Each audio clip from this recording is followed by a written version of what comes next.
네, 주말에 산으로 들로 캠핑 가시는 분들이 많은데요. 캠핑 속에 숨어있는 과학적인 요소들을 미리 알고 떠난다면 캠핑을 더욱 즐길 수 있다고 합니다. 오늘 사이언스 매거진에서는 캠핑 속에서 즐길 수 있는 과학 이야기에 대해서 임동욱 과학 칼럼니스트와 함께 이야기해 보겠습니다. 어서 오십시오. 안녕하세요. 예, 반갑습니다. 자, 캠핑할 때도 과학적인 시각과 지식을 이렇게 갖춘다면 더 재미있게 즐길 수 있다고 사전 인터뷰에서 말씀해 주셨는데 이게 어떤 얘기입니까? 네, 캠핑은 말 그대로 집 바깥에 새로운 임시거처, 캠프를 짓는 것입니다. 예. 근데 집 바깥이라고 하면 동네 골목이 아니라 자연에 가까운 곳을 얘기하는 거죠. 캠핑은 자연이라는 남의 땅에 들어가는 행위이기 때문에 그곳의 법칙을 이해하는 게 우선입니다. 로마에 가면 로마법을 따라야 된다는 말이 있습니다. 자연에 들어가려면 자연의 언어를 알아들어야겠죠. 그 통역 장치가 바로 과학입니다. 과학적인 태도를 가지고 자연을 관찰하면 조그만 노력으로도 충분히 활용을 할 수가 있습니다. 캠핑에 과학이 함께해야 하는 이유입니다. 예, 우리가 일상에서는 땅, 흙을 잘 접하지 못하지 않습니까? 그런데 이제 캠핑 시에 땅을 잘 보는 게 중요한 부분이라고 들었는데요. 이게 어떤 것들을 눈여겨봐야 되는 건가요? 네, 캠핑에서 가장 중요한 일을 꼽으면 바로 텐트를 치는 일입니다. 특히나 땅을 잘 고르고 다듬는 것이 중요한데요. 네. 나무 데크가 아닌 땅이라고 한다면 크게 네 가지로 나눌 수 있습니다. 잔디밭, 돌밭, 흙밭, 모래밭입니다. 잔디는 배수가 잘 되는 땅에서 자라니까 걱정이 없고요. 돌밭은 바닥이 울퉁불퉁하기 때문에 잠자리가 불편하고 허리를 다칠 수도 있습니다. 돌을 골라낸 뒤에는 물이 잘 지나가도록 배수로를 파줄 필요가 있고요. 캠핑장에 보면 갈려있는 작은 돌이 깔려있는 경우가 있습니다.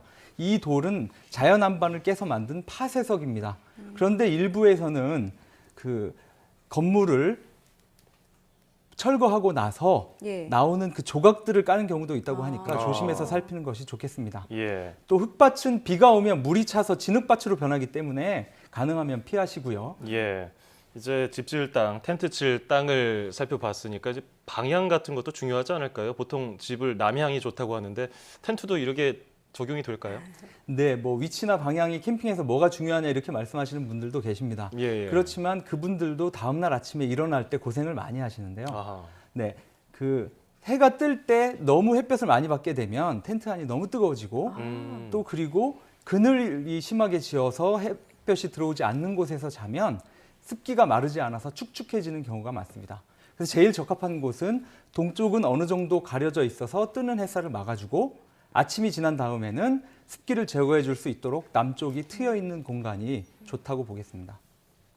서쪽에 높은 산이 있으면 또 해를 가리기 때문에 표준 일몰 시각보다 일찍 어두워진다는 단점이 있습니다. 아. 그렇지만 늦게까지 햇살을 만끽하다가 늦잠을 자고 싶다 이런 분들은 동쪽은 막히고 서쪽은 뚫린 곳으로 잡는 것이 좋겠죠. 근데 해는 동쪽에서 떠올라서 남쪽에서 최고점에 달았다가 서쪽으로 지는 게 모두가 알고 있는 상식입니다.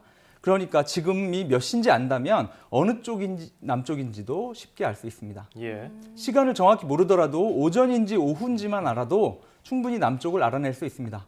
해는 12시 정오에 가장 높이 걸립니다. 지금이 오전이라면 해를 정면으로 바라봤을 때 오른쪽 뺨이 향한 곳이 바로 남쪽입니다. 지금이 오후라면 해를 바라보고 왼쪽 뺨이 남쪽을 향하겠죠.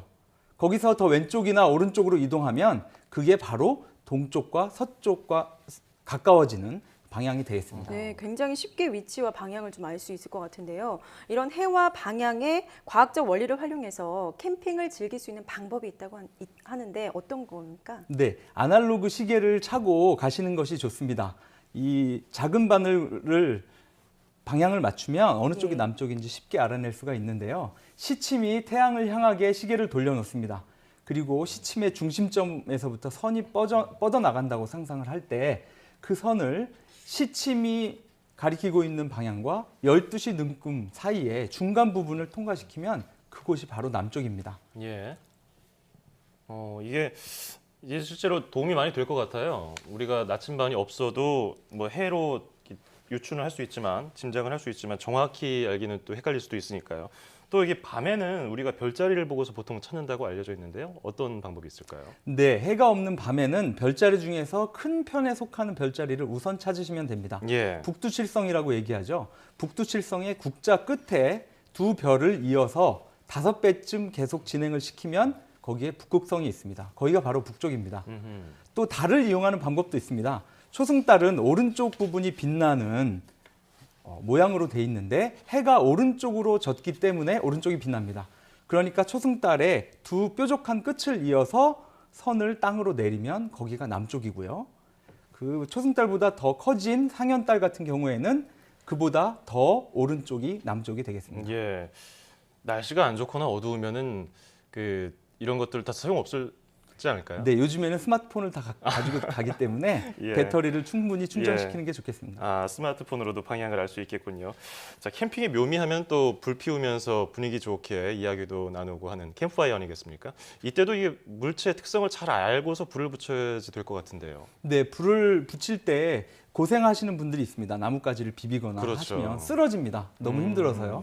그러니까 그냥 라이터를 켜서 붙이는 게 제일 좋은데 문제는 나무나 숯처럼 두꺼운 연료에 불을 옮길 때가 가장 힘듭니다. 예.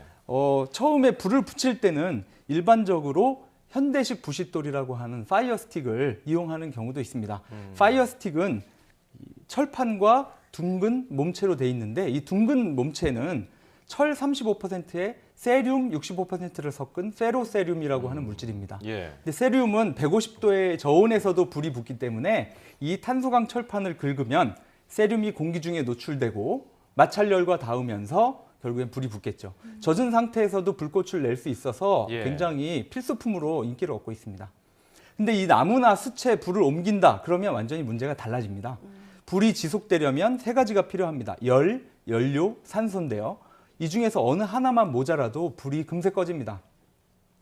그러니까 열을 가해서 불을 붙인 다음에 계속 연료를 공급해주고 예. 또 산소가 잘 들어가도록 공기가 잘 통하게 해주는 것이 좋습니다.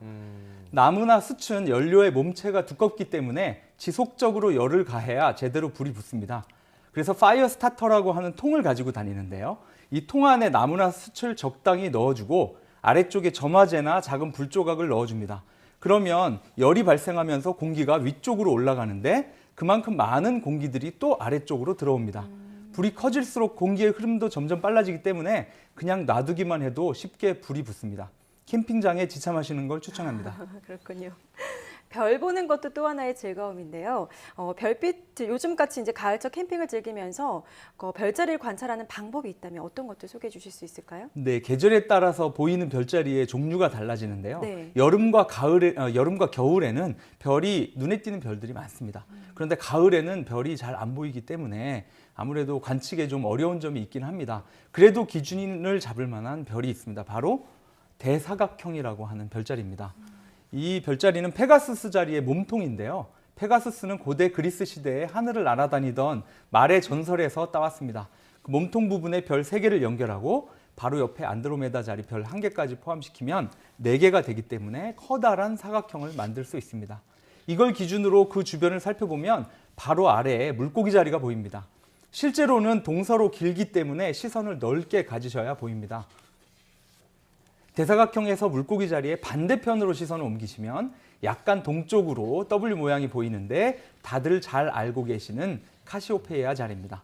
카시오페이아 자리와 이 대사각형을 니은자로 연결된 그 꺾인 부분에 안드로메다 자리가 있습니다. 예. 그냥 밖에 나가서 텐트 치고 밥 먹는 재미에 갔던 분들은 이런 과학적인 요소를 공부하고 가면은 더 재밌을 것 같은데요. 더 소개해 주실 거 있나요? 네, 그 하룻밤을 무사히 자고 일어났다면 예. 그 다음에 즐길 만한 것들도 충분히 많습니다. 그 다음날 오전에는 주변을 산책하면서 식물이나 곤충을 관찰하는 재미가 있습니다. 예. 자연은 죽어서 가만히 있는 존재가 아니라 수많은 생명체들이 얽혀서 살아가는 일종의 생태계입니다. 식물 도감을 들고 주변 나무의 이파리를 비교해 본다든가 곤충의 모양과 행동을 사진으로 찍는다든가 이러다 보면 살아있는 자연과 점점 친해질 수 있습니다. 우리가 말하는 과학이라고 하는 것은 원래 자연의 원리를 규명하고자 하는 자연과학에서 출발했는데요. 자연에 한 발 더 가까이 다가갈 수 있는 캠핑은 어쩌면 인간의 본성을 되찾을 수 있는 좋은 기회가 아닌가 생각이 됩니다. 네, 오늘은 캠핑 속에 숨어있는 과학적인 요소들에 대해서 살펴봤습니다. 지금까지 임동욱 과학 칼럼니스트와 함께했습니다. 오늘 말씀 감사합니다. 감사합니다.